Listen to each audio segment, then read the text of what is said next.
आपके सम्मुख इसलिए आना पड़ा हमें कि अभी एक हफ्ता भी नहीं हुआ चुनाव के रिजल्ट आए हुए, और जब किसी को मैंडेट सरकार को जनता देती है तो उसको पॉजिटिविटी, सकारात्मक भाव से उस राज्य क्षेत्र के विकास के बारे में, लोगों के कल्याण के बारे में चिंता करनी चाहिए। लेकिन दुर्भाग्य है कि निगम में थोड़ा सा एच ऊपर हमसे 2-2.5% वोट ज़्यादा लेकर सत्ता प्राप्त करने वाले केजरीवाल साहब, क्योंकि 15 साल से निगम में भारतीय जनता पार्टी है, तो वो एमसीडी की सत्ता उनको मिली। एमसीडी की सत्ता मिलने के बाद उनकी जो फितरत है वो उस फितरत से बाज नहीं आई। किसी के ऊपर थूको और भाग जाओ, जिसके ऊपर थूकोगे अपना पीछे पीछे भागता रहेगा। ऐसी ही फितरत का उन्होंने ये एक प्रमाण दिया। पहले उनके एक सांसद, उनकी सहयोगी मनीष सिसोदिया जी की सहयोगी, एक कार्यकर्ता जो इनकी आम आदमी पार्टी की एक्टिविस्ट है, जो शिखा गर्ग, उन्होंने हमारी पार्षद उनको टेलीफोन किया रिश्वत देने के लिए। वो कंप्लेंट हमने लॉन्च की है।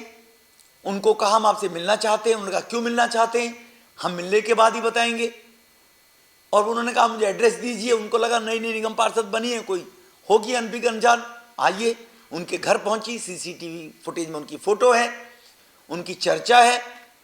उनको वो जो उनकी फितरत है जिस पे वो दुनिया को बेईमान बताते रहते हैं, उस फितरत के अनुसार ऑफर देने की कोशिश की। ये संदेश देने के लिए जनता ने, दिल्ली की ने मुझे नकार दिया मेरे 8 साल के फेलियर के बाद। तो निगम तो मुझे केवल 2% वोट ज्यादा लेने के बाद बन गए, लेकिन ये संदेश कैसे दें कि दिल्ली में मेरी लोकप्रियता है। तो निगम पार्षदों की हॉर्स ट्रेडिंग करने के नाम से जो पहल उन्होंने की, वो उनके लिए ये नई बात नहीं है। मैंने जैसे कहा उनकी फितरत है। यही काम 14 सितंबर 2022 को इन्होंने चंडीगढ़ में, जब पंजाब की सरकार बनी थी, तो पंजाब फाइनेंस मिनिस्टर हरपाल द्वारा इसी प्रकार की प्रेस कॉन्फ्रेंस की गई और 12 विधायकों को झूठे बराबर में बैठाकर और ये कहा गया हमें तोड़ने के लिए टेलीफोन किए जा रहे हैं, जिनमें से बाद में 1-2 विधायक ने कहा कि स्क्रिप्ट हमें पढ़ाई गई थी, बाद में सोशल मीडिया पे चला, आपने देखा होगा। इसी प्रकार से 24 अगस्त 2022 को इनके जो नेता हैं सांसद संजय सिंह जी, उन्होंने 3 विधायकों को बिठाया चुनाव से पहले, अपनी बराबर में बिठाया और उन विधायकों को बिठाकर ये कहा कि हमें खरीदने की कोशिश की जा रही है, ऑफर दी जा रही है। लेकिन आज तक ये नहीं बताया किसने टेलीफोन किया, किस नंबर से किया, कब किया, किसको किया। वो नकली अपने आदमी बिठा लिए जो रफूगर थे इनके 3 विधायक। वो स्थिति जैसी है वो आप सबने देखी है।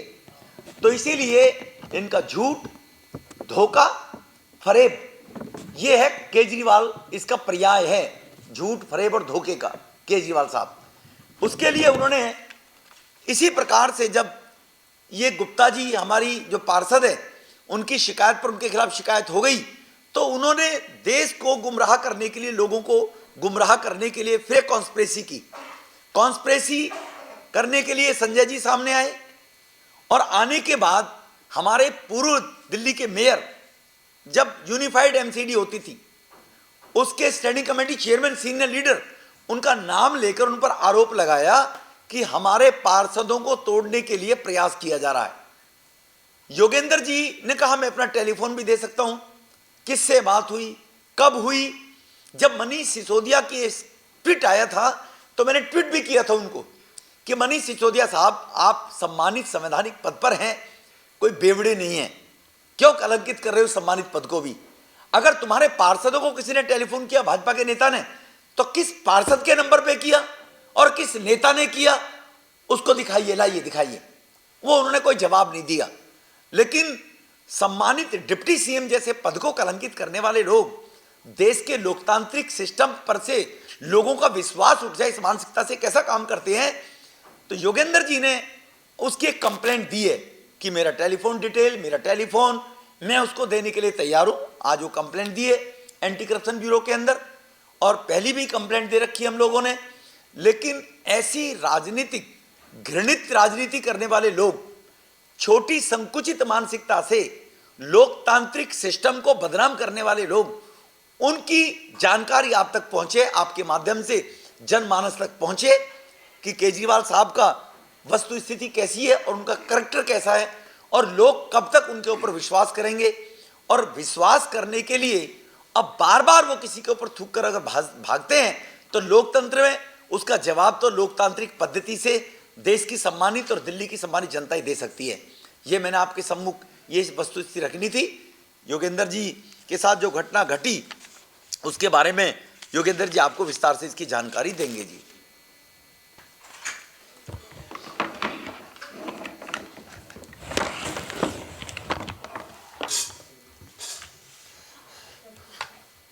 भारतीय जनता पार्टी के वरिष्ठ नेता लोकप्रिय सांसद रमेश बिधूड़ी जी, मीडिया का काम देख रहे भाई परवीन शंकर कपूर जी, विक्रम मित्तल जी, अजय सहरावत जी, पत्रकार मित्रों, मैं 10 तारीख को दिल्ली से बाहर एक सामूहिक कार्यक्रम में गया था अहमदाबाद। तो मैंने अखबारों में देखा, सोशल मीडिया पर देखा कि कांग्रेस के 2 पार्षदों को उन्होंने दल बदल कराकर अपनी पार्टी में शामिल कर लिया। तो मैंने एक वीडियो बनाकर डाली थी कि जब आप आम आदमी पार्टी के पास एक बिग नंबर है, उसके बाद ये पार्षदों को खरीदने का ये जो काम आम आदमी पार्टी कर रही है, जिसके लिए मानी जाती है, तो वो मैंने ऐसा एक वीडियो डाला था। और 11 तारीख को 2 बजे सांसद संजय सिंह ने एक ट्वीट किया कि योगेंद्र नाम का एक व्यक्ति भारतीय जनता पार्टी का आम आदमी पार्टी के पार्षदों से लेन देन की बात कर रहा है। और उन्होंने 3 पार्षद वहां पर प्रेस कॉन्फ्रेंस में दिखाए, एक रोनाक्षी शर्मा, एक कोई नावरिया है, एक ज्योति। और उन्होंने कहा, संजय सिंह ने कहा कि ये भारतीय जनता पार्टी खोखा पार्टी है, उल्टे सीधे हमारे ऊपर आरोप लगाए, जो कि बिल्कुल बेईमान पार्टी है, कट्टर बेईमान पार्टी है, वो भारतीय जनता पार्टी पर आरोप लगाएगी। तो उसके बाद उन्होंने कहा कि योगेंद्र चंदोलिया को गिरफ्तार किया जाए। और उन्होंने मांग की पुलिस कमिश्नर से कि मैं मांग करता हूं। जब मुझे दिल्ली से फोन आने लगे तो मैंने पार्टी हाईकमान में बात की, तो मैंने उनके ट्वीट का जवाब भी दिया। और उसके बाद मैंने अहमदाबाद एयरपोर्ट से एक मैंने वीडियो भी डाली थी। उसमें सीधा सीधा ये है कि रोनाक्षी शर्मा जो बलजीत नगर से पार्षद है, उसके पिताजी कहते हैं कि योगेंद्र चंदोलिया का मुझे फ़ोन आया और फ़ोन करके कहते हैं कि जी हम आपसे बातचीत करना चाहते हैं। उन्होंने हमारे प्रदेश अध्यक्ष उस समय के तत्कालीन आदेश गुप्ता जी का नाम भी लिया और कहा 1 करोड़, 2 करोड़, 5 करोड़ तो कम है। अपने आप ही उनकी मनगढ़ंत कहानियाँ थी, वही बोले जा रहे थे। ये सारा का सारा कोई किसी से मेरी बातचीत नहीं हुई। तो मैंने आज मधुर वर्मा जो ACB में है, उनको मैंने शिकायत दर्ज कराई है कि जो संजय सिंह ने कहा है कि इसकी जांच होनी चाहिए, मैं उनकी बात का समर्थन करता हूं और मैं जांच को हर जांच के लिए तैयार हूं। और मैंने कहा है कि मेरा मोबाइल नंबर वो जमा करवा सकते हैं, और संजय सिंह का और उन तीनों लोगों का। और इसमें अरविंद केजरीवाल भी शामिल इसलिए हैं क्योंकि जो प्रेस कॉन्फ्रेंस हुई है वो अरविंद केजरीवाल के कार्यालय से हुई है, उनके पार्टी ऑफिस से हुई है। उसके साथ साथ लगभग 1.5 से 2.25 लाख लोगों ने ये इसको देखा है। ये भारतीय जनता पार्टी को बदनाम करने की साजिश है। मैं एक भारतीय जनता पार्टी का छोटा सा कार्यकर्ता हूं, मेरे माध्यम से बदनाम करके उन्होंने एक ऐसा काम किया है जो घृणित काम किया है। इसलिए इसकी सच्चाई होनी चाहिए। और अगर जैसा अभी परवीन शंकर जी ने कहा कि उनका काम माफी मांगना है, मैं इस मामले के अंदर, क्योंकि पार्टी की उन्होंने बदनामी की है, हम उनको माफ करने वाले नहीं है। और मैं 2-3 दिन के अंदर मां नानी का दावा करूंगा और उसके बाद संजय सिंह को कटघरे में लाकर हम खड़ा करेंगे कि आइंदा कभी भी भारतीय जनता पार्टी की तरफ उल्टे आरोप लगाने का वो काम बंद करें। ऐसे लोगों से, कॉन्स्पिरेटर लोगों से ऐसी बात जिक्र करना, तो उसको भी वो हवाला दे देंगे। रमेश बिधूड़ी ने भी हम ऑफर किया था कि संजय सिंह तो ही आधा 10 करोड़ तेरे को दे देते हैं। वो तो फितरत वाले लोग हैं इस प्रकार के। धन्यवाद।